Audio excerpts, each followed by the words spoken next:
예, 하나님이 나를 위해 일하실 때, 하나님이 나를 위해 일하실 때라는 제목으로 하나님 말씀 증거하도록 하겠습니다.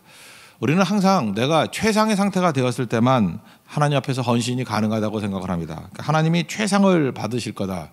근데 최상이라는 것은 사실 뭐 인생의 순간 아닙니까? 결국은 우리 삶의 대부분은 일상인데 그 일상을 하나님이 받으신다.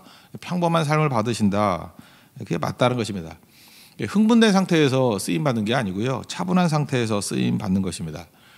제가 평생 한번 생각해 보니까 가장 맛있는 라면을 먹었을 때가 언젠가 대학교 때요. 그 가평에 등산을 갔었습니다. 등산을 갔다가 그 뭐 하려고 그런지 모르겠는데 가평부터 서울까지 걸어온다고 그랬어요. 걸어온다고. 근데 못 걸어요. 내가 보니까 한 기차역으로 두 정류장 정도 걸었는데 20km를 걸었거든요. 거의 탈진이 되고 뭐 그러더라고요. 마지막에 그 중간에 너무 배고파가지고 그 청량리역까지 가는 그 티켓비로 뭘 사 먹었어요. 돈도 없고. 그래서 하여튼 뭐 거기서 뭐 기억도 안 나는데 어떤 우리 애 중에서 제일 거지같이 생긴 애가 돈 좀 달라 그러니까 걔는 얼굴이 주게 생겼어요. 그래서 돈을 모아가지고 그 돈 가지고 청량리역에 왔는데 그 역에 도착하고 난 다음에 참 그 나쁜 놈이죠. 그 어떤 녀석이 또 그 양말에서 비상금이 있다고 꺼내더라고. 그 진작 얘기를 하지. 그래서 그걸로 라면을 먹었거든요. 근데 세상에서 제일 맛있는 라면이었어요. 지금도 잊지 못할 정도의 라면 맛이에요. 그 다음에 라면 끓여보면 그 맛 안 나요. 그러니까 배고플 때 몰입하니까 최상의 맛이 나오죠. 그러니까 라면이 어떤 맛이냐 그럴 때 그래 20km 걷고 굶고 난 다음에 먹었던 그 라면 맛이 아니죠. 평상시에 먹는 일상의 맛이 라면 맛이라는 것입니다. 인생도 마찬가지라는 것입니다. 상대적인 건데 인간은요, 하나님 만드시기를 적응의 존재로 만들었습니다. 그래서 슬픔이 있고 기쁨이 있고 그런 건데 이것도요, 어느 정도 시간이 지나면 다 적응이 됩니다. 우린 그러죠. 저렇게 슬프는데 어떻게 사나 그러는데 슬픔도 계속되면요 살만해요. 그게 계속 슬픈 게 아니에요. 슬프다가도 그냥 살만해요. 어떤 저런 환경에서 어떻게 사나 그러는데 계속 그렇게 어려운 상황이 되면요 또 살만하다니까요. 기쁨도 마찬가지입니다. 뭐 최상의 기쁨이 있을 것 같이 보이죠. 여러분 뭐 할 때 제일 기쁩니까? 뭐 요즘 물질주의 시대니까 뭐 갖고 싶은 걸 뭐 가졌다. 어떤 남자분 같으면 뭐 갖고 싶은 자동차를 샀다라든지 뭐 이런 거. 그 기쁨 얼마나 갑니까? 그 기쁨이 계속 지속되면 얼마나 좋겠어요. 그렇지 않아요. 적응돼요. 또 금방 지나가 버리면 아무것도 아니라는 것입니다. 그래서 행복을 최상에서만 찾는 사람은 결코 행복하지 않습니다. 그건 순간이거든요. 나머지 다 불행해진다는 거예요. 행복은 일상에서 찾아야 된다는 것입니다. 그죠? 나만 힘든 게 아니에요. 우리 많은 사람들이 다 힘든 건데 나만 힘들다 약간 그러는 사람들 보면은 인생의 기준을 최상으로 삼아요. 그러니까 최상의 상태가 유지가 안 된다는 거예요. 당연히 안 되죠. 최상의 상태를 준다 할지라도 그냥 아무 조건이 변화가 안 되더라도 인간은 다시 적응해 버린다니까요. 순응해 버린다니까요. 그래서 그게 일상이 돼 버리는 거예요. 그래서 최상만이 행복이고 최상만이 기쁨이라고 생각하는 사람은 뭐 영원히 기쁘지 않겠다라는 얘기하고 똑같다라는 것입니다. 우리는 지금 이 시대가 이상한 시대를 살고 있는데 SNS 시대잖아요. 이렇게 뭐 올리죠. 사진 같은 것들을 뭐 페이스북 같은데 올리면 주로 뭘 올리죠? 자기가 평생 먹었던 것 중에 제일 맛있는 음식, 자기가 입었던 중에 제일 좋은 옷, 자기 표정 중에 제일 좋은 표정. 그것도 또 막 포샵해가지고 막 이렇게 최상을 올리는 거 아니에요? 최상을. 일상을 올리는 사람이 누가 있습니까? 남의 최상과 나의 일상을 비교하는 거예요. 그리고 불행에 빠지는 거예요. 바보죠.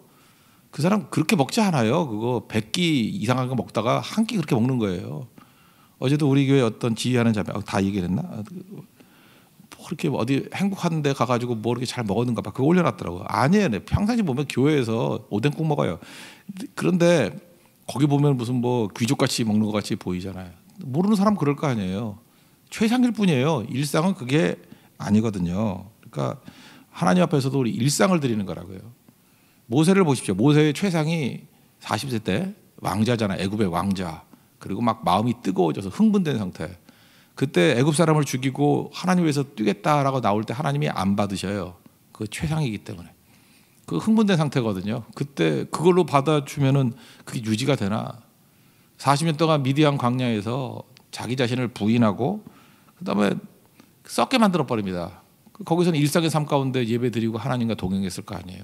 그 일상 있을 때 일상에서 부르잖아요. 하나님께서 일상을 받으신다는 것입니다. 이게 중요한 거죠.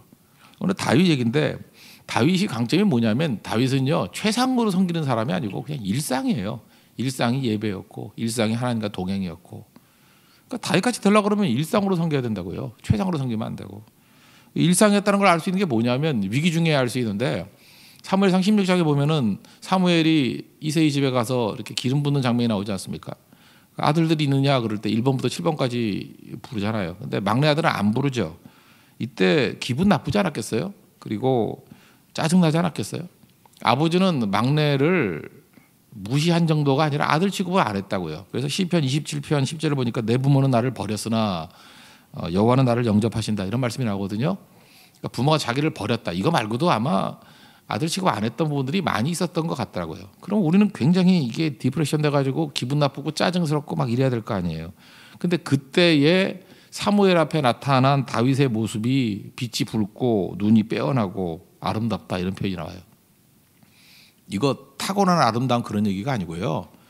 그냥 인상 되게 좋다 그런 얘기예요. 표정이 살아있어. 그런 거 아니에요?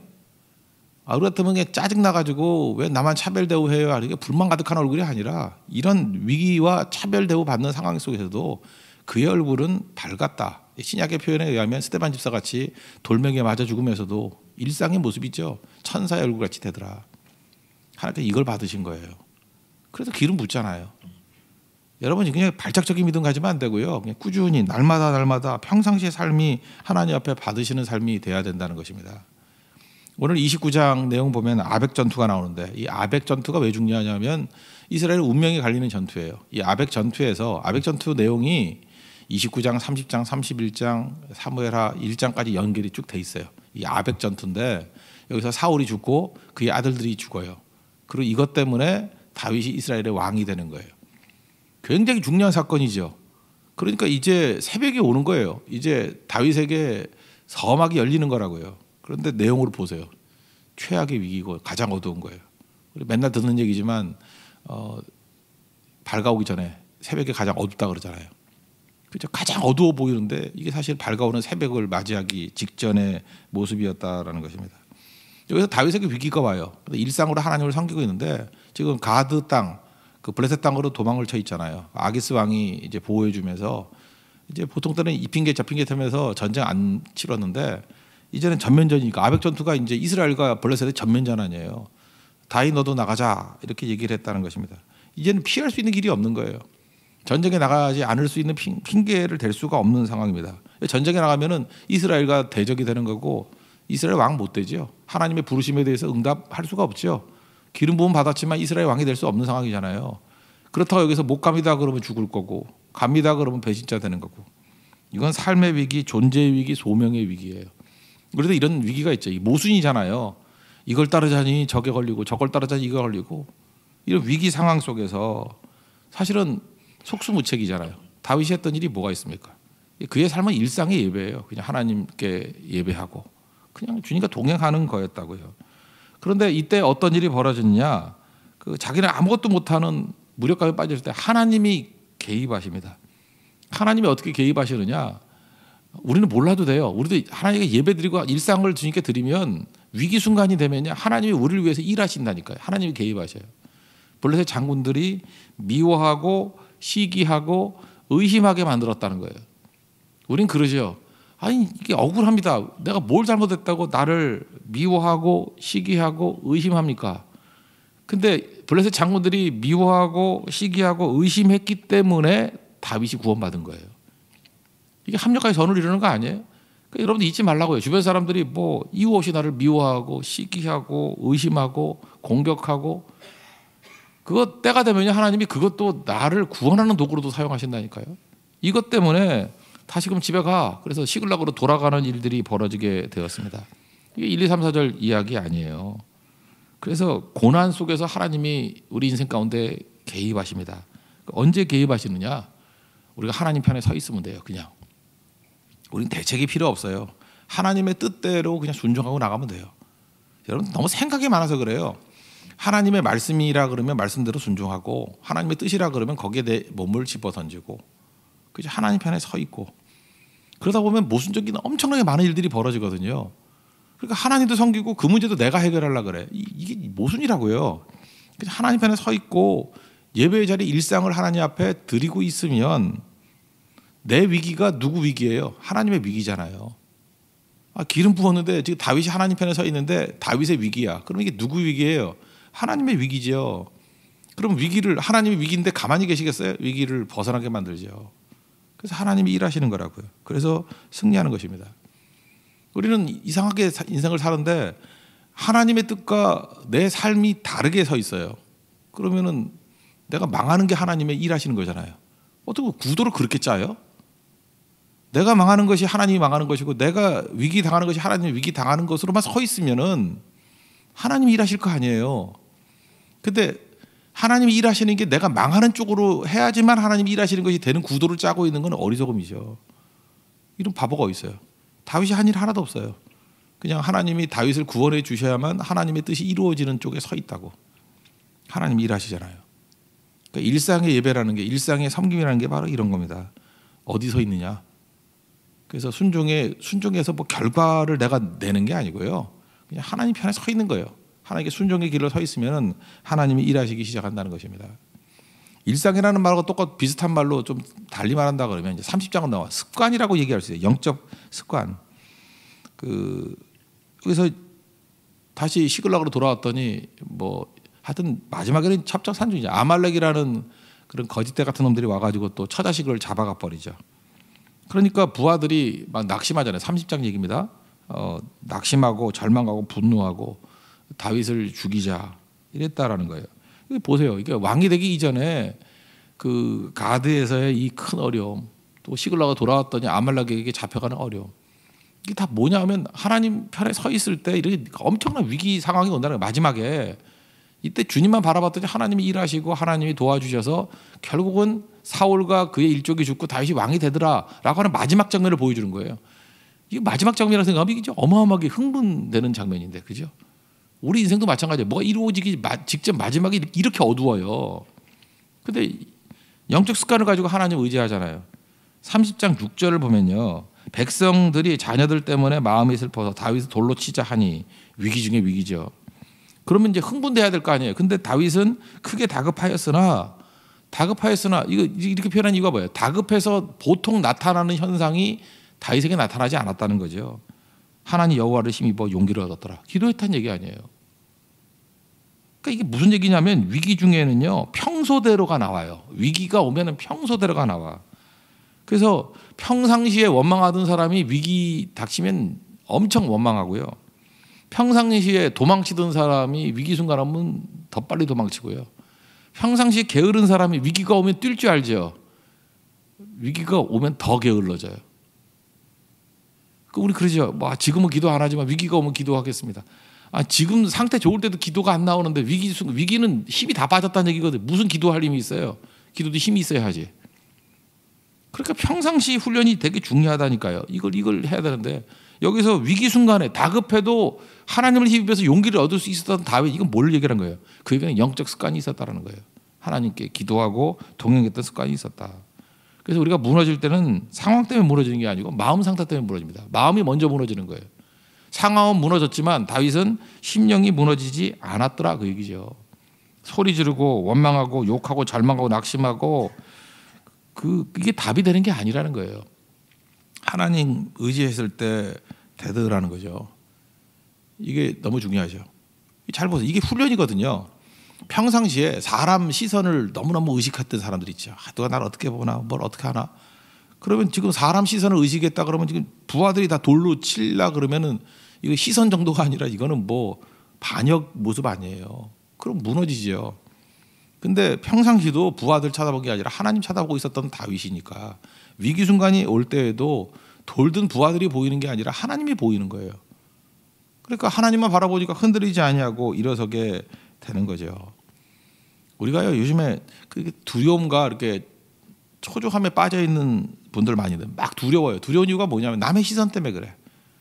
뭐 나를 어떻게 볼 것인가. 뭐 신방도 못 받아. 어저께도 신방 갔더니 그분들이 두려워서 뭐 그런 게 있더라고. 신방을 받느냐 안 받느냐 막. 남의 시선 때문에 어떻게 보냐, 뭐 어떤 일이 벌어지느냐.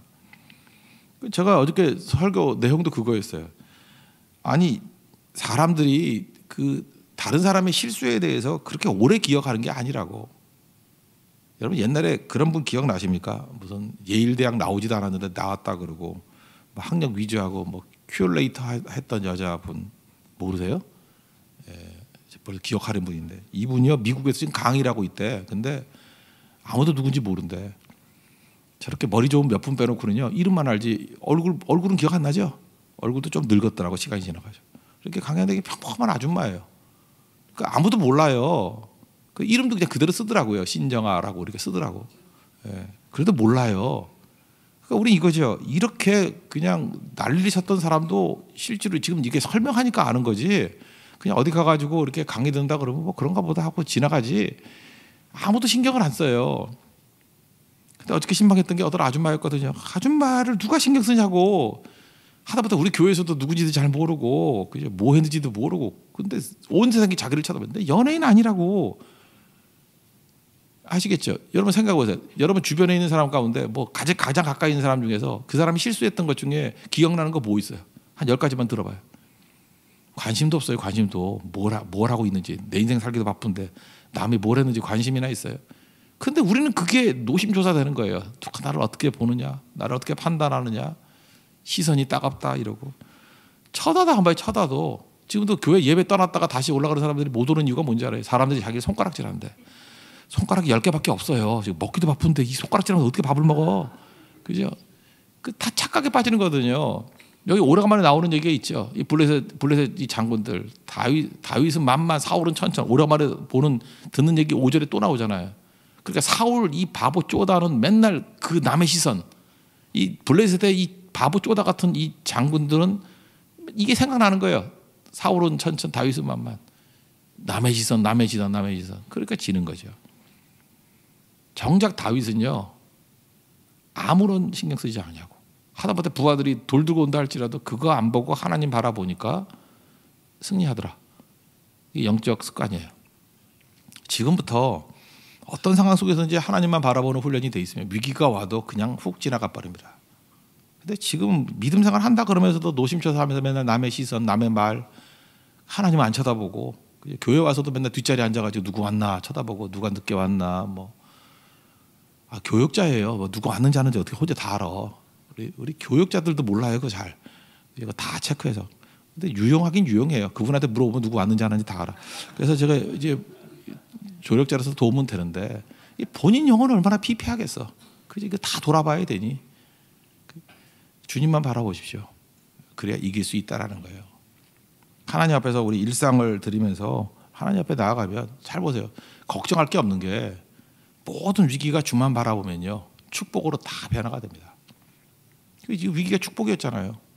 그래서 잘 보세요. 위기 블레셋 장군들이 막 공격했을 때 위기죠. 이것도 축복이 됐잖아요. 전쟁터 안 나가도 되고. 그리고 아말렉이 와가지고 처자식 다 빼앗겼는데 이때 하나님 부르짖으니까 위기가 축복이 돼가지고 이것 때문에 전리품 뭐 더 얻어오고 더 강력해졌잖아요. 그리고 사울왕은 아벡에서 패하고 다 없어져 버렸고 이때의 세력이 더 세져가지고 이 세력을 가지고 하나님께서 새로운 왕조를 만드는 토대를 만드시잖아요. 성경 읽어보면 나오잖아요. 그죠? 이게 하나님께서 일하시는 방법이라는 거예요. 일상을 주님께 드리고 주만 바라보십시오. 위기가 축복으로 변화될 것입니다. 오늘도 그 승리를 맛볼 수 있는 믿음의 종 되기를 축원합니다. 예, 자리에서 일어나겠습니다. 일상의 헌신을 다짐합시다. 540장. 주의 음성을 내가 들으니 내가 매일매일이에요. 십자가 앞에 더 가오니 540장입니다.